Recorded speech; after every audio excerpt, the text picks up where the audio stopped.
Hello everyone, कैसे हैं आप सब लोग। आई होप अच्छे होंगे। Welcome to study with Sumita.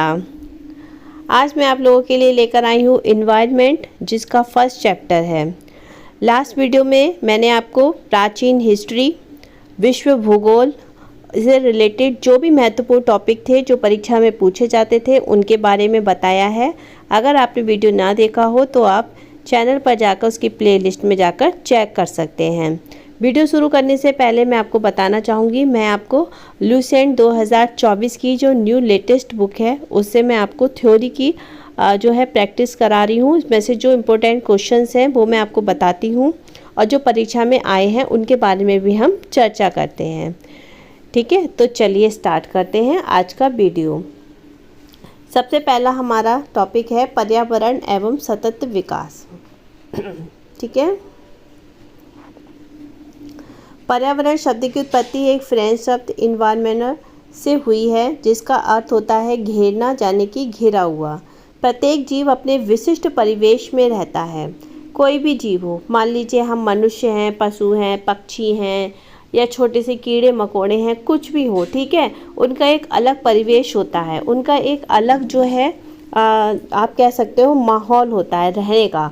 जीव एवं उसका परिवेश एक दूसरे को प्रभावित करते हैं। किसी जीव या जीवों का यही परिवेश क्या कहलाता है?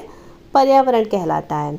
यानी सजीवों में यानी कि जो सजीव है, यानी कि जो जीवित है, जिसमें जीव जंतु, वनस्पति और सूक्ष्म जीव आते हैं, के आसपास अपना और उनके चारों ओर उपस्थित आवरण ही क्या है? पर्यावरण है। ठीक है, पर्यावरण संरक्षण अधिनियम कब हुआ था? तो सबसे पहला 1986 के अनुसार पर्यावरण किसी जीव के चारों तरफ घिरे भौतिक एवं जैविक दशाएं और उनके साथ अंतःक्रिया को सम्मिलित करता है। पर्यावरण एक भौतिक एवं जैविक संकल्पना है। इसमें पृथ्वी के भौतिक और अजैविक तथा जैविक संगठनों को सम्मिलित किया जाता है। यहाँ ये भी उल्लेखनीय है कि पर्यावरण स्थिर नहीं रहता। जैविक और अजैविक दोनों ही घटकों में परिवर्तन होता है। अधिकांश परिवर्तन जीवधारी सहन कर लेते हैं और जिस सीमा तक जीवधारी वातावरण में हुए परिवर्तन को सहन कर लेते हैं उसे सहनशीलता परास कहा जाता है। ठीक है, हम सब लोग भी रहते हैं तो आप सब जानते ही हैं, हमारे इन्वायरमेंट में, हमारे पर्यावरण में अलग अलग तरीके के परिवर्तन होते रहते हैं, जिनको हमें वही सहन करना होता है। अच्छा, पर्यावरण कितने प्रकार के होते हैं? तो पर्यावरण सिर्फ दो प्रकार के होते हैं। एक तो प्राकृतिक पर्यावरण होता है और एक मानव निर्मित पर्यावरण होता है। यानी कि एक जो भगवान ने, यानी कि प्रकृति ने जो हमें दिया है इन्वायरमेंट, उसको प्राकृतिक पर्यावरण कहते हैं। और कुछ इन्वायरमेंट जो है हम मनुष्यों के द्वारा बनाया गया होता है, उसको मानव निर्मित पर्यावरण कहा जाता है। अगर डिटेल से जाने तो प्राकृतिक पर्यावरण के अंतर जो है आपके भूमि, जल, वायु, पादप मतलब जो पेड़ पौधे वगैरह होते हैं, वह जीव जंतु मिलकर प्राकृतिक पर्यावरण का निर्माण करते हैं। और इसके अंतर्गत क्या आता है? स्थलमंडल आता है, यानी कि जमीन, ठीक है, जलमंडल, वायुमंडल और जैव मंडल को समाहित किया जाता है। ठीक है, मानव निर्मित पर्यावरण कौन सा है? तो मनुष्य ने प्राकृतिक पर्यावरण में रहते हुए अपनी आवश्यकताओं और सुविधाओं को ध्यान में रखकर कुछ निर्माण एवं परिवर्तन किए हैं। ठीक है, इस प्रकार मानव द्वारा निर्मित परिदृश्य मानव निर्मित पर्यावरण कहलाता है। जैसे कि फसल उत्पादन, वाणिज्यिक व्यापारिक संकुल, औद्योगिक संकुल, परिवहन संकुल आदि इसके अंतर्गत शामिल किया जाता है। ठीक है, पर्यावरण के संगठक, तो संगठक से ज़्यादातर पेपर में जो है क्वेश्चन पूछे भी जाते हैं। तो संगठक पहले जान लीजिए कितने प्रकार के होते हैं। तो संगठक आपके 3 प्रकार के होते हैं। पहला भौतिक या फिर अजैविक संगठक, इसके अंतर्गत क्या आता है? स्थल, वायु, जल और उसके उप संगठनों को सम्मिलित करता है। दूसरा है आपका जैविक संगठक, इसके अंतर्गत कौन कौन सी चीज़ें आएंगी? देखिए यहाँ पे अजैविक संगठक में क्या आया? स्थल आ गया, वायु आ गया, जल आ गया। जैविक यानी कि जो जीवित है, ठीक है, जिसमें जीवन है, तो वह इसमें पादप यानी कि पेड़ पौधे आ गए। मनुष्य समेत जितने भी जंतु हैं और सूक्ष्म जीव हैं उनको सम्मिलित किया जाता है। ऊर्जा संगठक तीसरा कौन सा है? इसमें सौर्य ऊर्जा और भूतापीय ऊर्जा को सम्मिलित किया जाता है। तो ये पॉइंट अच्छे ऐसे ही क्वेश्चन में बिल्कुल ऐसे ही पूछने को आ जाते हैं। ठीक है, पर्यावरण की मुख्य विशेषताएं कौन कौन सी हैं? तो जैविक एवं अजैविक तत्वों के योग को क्या कहा जाता है? पर्यावरण कहा जाता है।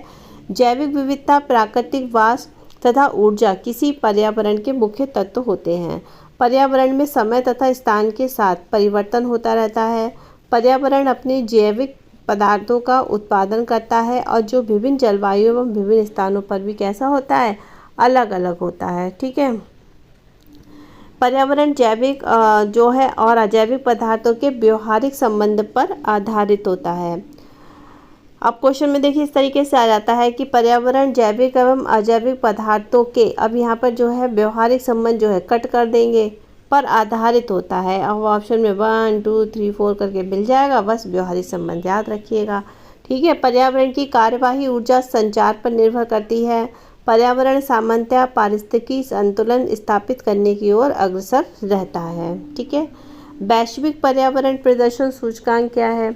तो पर्यावरण प्रदर्शन सूचकांक एक अंतर्राष्ट्रीय रैंकिंग प्रणाली है जो कि पर्यावरण स्थिति और देशों की स्थिरता को मापता है। तो यहाँ से भी क्वेश्चन बन जाएगा कि पर्यावरण प्रदर्शन सूचकांक एवं अंतर्राष्ट्रीय कैसी प्रणाली है? तो रैंकिंग प्रणाली है। ठीक है। अब रैंकिंग प्रणाली क्या है, अगर क्वेश्चन में पूछा जाए कि रैंकिंग प्रणाली क्या है, तो ऑप्शन में आपको ये मिलेगा, जो पर्यावरणीय स्थिति और देशों की स्थिरता को मापता है तो उसको क्या कहते हैं? या फिर क्वेश्चन में ऐसे भी आ जाएगा, जो पर्यावरण स्थिति और देशों की स्थिरता को मापता है उसको क्या कहते हैं? उसे क्या कहते हैं? ठीक है। तो रैंकिंग प्रणाली कहते हैं।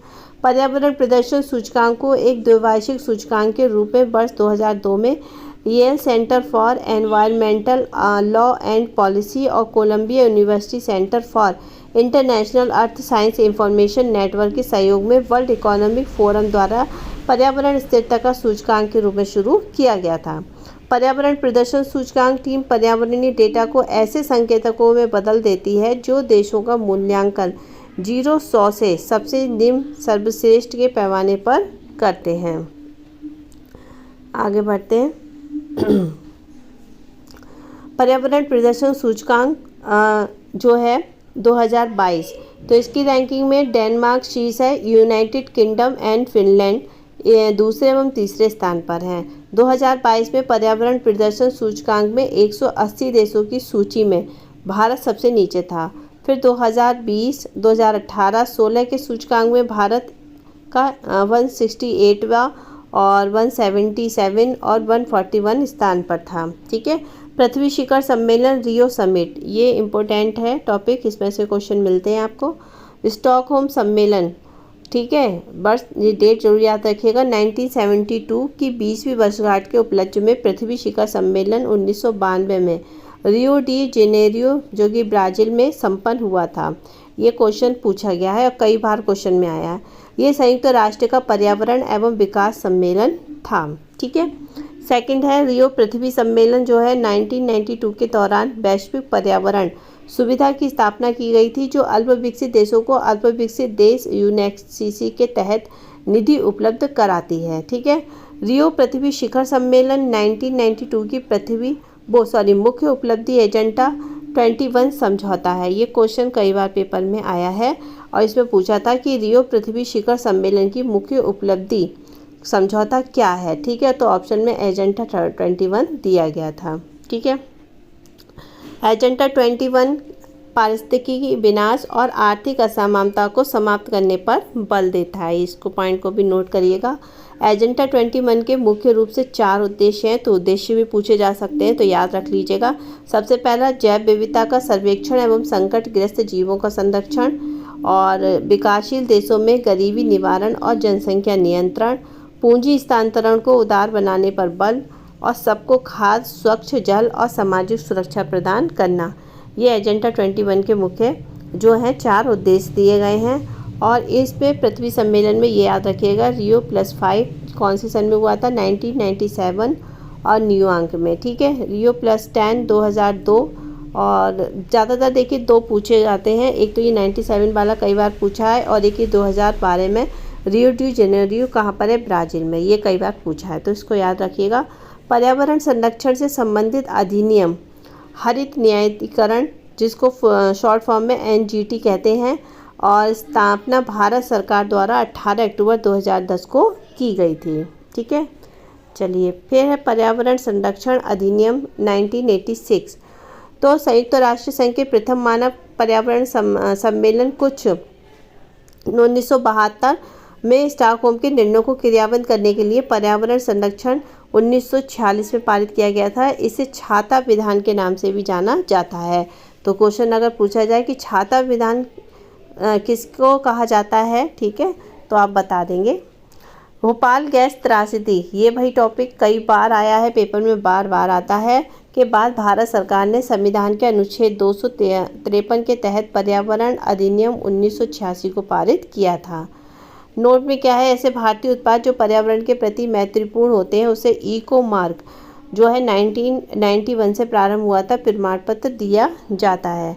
जेनेरिक इंजीनियरिंग अनुमोदन समिति का गठन कब हुआ था, तो 1986 में हुआ था और पर्यावरण संरक्षण अधिनियम के अधीन किया गया था।